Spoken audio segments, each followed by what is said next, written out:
السلام عليكم، ازيكم يا شباب؟ يا رب تكونوا بخير. اهلا بيكم طبعا في قناتي قناه كوره. لو انت اول مره تشوف القناه ما تنساش تشترك في القناه.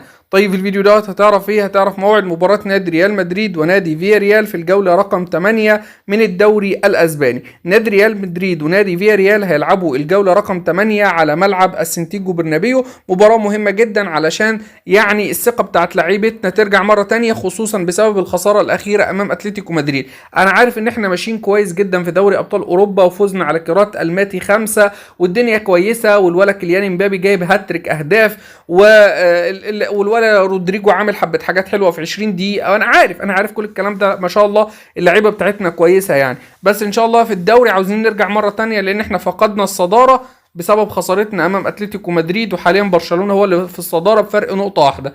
هي سهل، نقطة واحدة سهلة بسيطة، هترجع تاني ان شاء الله. ولكن بقى عاوزين نركز في الدوري بإذن الله. ريال مدريد وفيا ريال الجولة 8 السنتيجو برنابيو يوم السبت القادم، يوم 4/10/2025 الساعة 10 مساء بتوقيت مصر، السعودية، الكويت، العراق، فلسطين، الأردن، اليمن، سوريا، ليبيا، معظم الدول. الساعة 11 بتوقيت الإمارات سلطنة عمان، والساعة 8 بتوقيت تونس، الجزائر، المغرب، موريتانيا. طبعا البين سبورت هي القناة الناقلة. مستني منك لايك، اشتراك، تتفاعل على الفيديو، تتوقع نتيجة المباراة. سلام.